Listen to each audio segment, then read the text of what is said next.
നിങ്ങളുടെ favourite shows ഇനി ഒരിക്കലും മിസ്സാവില്ല. ഇപ്പോൾ C5 കാണും നിങ്ങളുടെ ഫേവറേറ്റ് ഷോസ് തികച്ചും സൗജന്യമായി.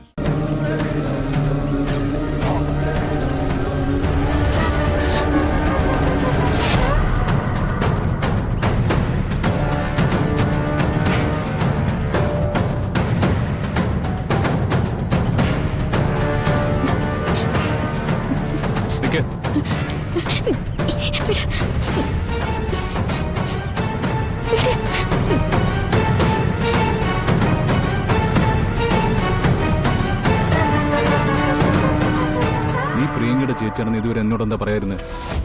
എന്തിനതൊക്കെ മറച്ചു വെച്ചേ? നിന്റെ പേര് പോലും. ദയവേത് ഞാൻ പറയുന്നൊന്ന് കേൾക്കണം. പ്രിയങ്ക എന്റെ അനുജത്തിയ. അവളെ വേദനിപ്പിക്കുന്ന ഒരു തീരുമാനം എനിക്കെടുക്കാൻ പറ്റില്ല. അവളെ വേദനിപ്പിക്കുന്ന രീതിയിൽ ചിന്തിക്കാൻ പോലും പറ്റില്ല. എടോ, നടന്ന കാര്യങ്ങളൊക്കെ എല്ലാവരും അറിയണം. എനിക്കിനി ഇതൊരു മനസ്സിൽ ഭാരമായിട്ട് കൊണ്ടു നടക്കാൻ പറ്റില്ല. ഞാനിപ്പോ തന്നെ എല്ലാവരും വിളിച്ച് കാര്യങ്ങൾ പറയാൻ പോവാം. അയ്യോ, അങ്ങനെ ഒരു കാര്യം ചെയ്ത് നിങ്ങൾ ഇവിടുന്ന് പോയാ അതിനപ്പുറം ഈ കുടുംബം ഉണ്ടാവില്ല. എന്റെ അച്ഛൻ പാവം. ചെറിയൊരു മനോവേദന മതി അച്ഛൻ തളർന്നു വീഴും. അമ്മയും അതെ. എല്ലാവർക്കും അവരവരുടെ ദുഃഖങ്ങൾ വലുതാ. അങ്ങനെ ഞാൻ മാത്രം എന്തിനാ സഹിക്കുന്നത്?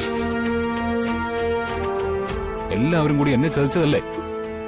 ആ ചതി പുറത്തറിയുന്നത് കൊണ്ട് ഇപ്പൊ എന്താ കുഴപ്പം?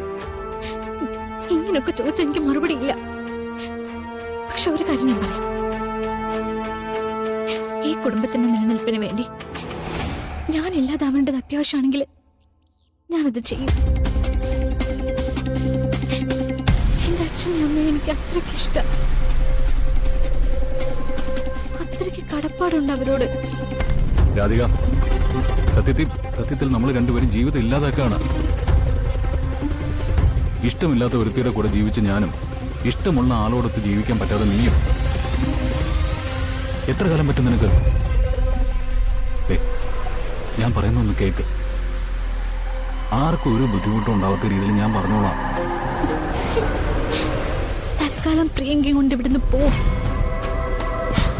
ഞാൻ പറയുന്നൊന്ന് കേൾക്ക് പ്ലീസ്. മോനെ, മോനെ,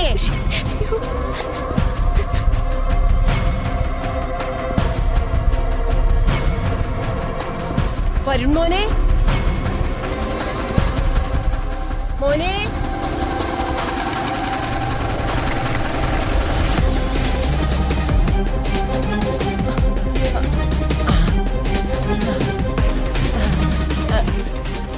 മോനെന്താ ഇവിടെ വന്നേക്കുമേ?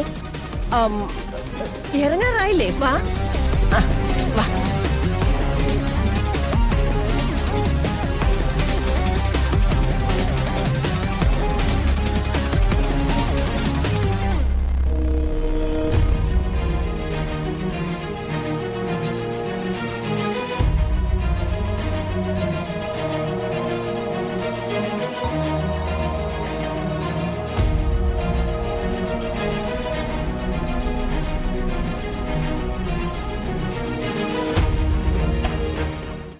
ഡൗൺലോഡ് ചെയ്യൂ C5 ആപ്പ്. കാണൂ എല്ലാ എപ്പിസോഡുകളും സൗജന്യമായി.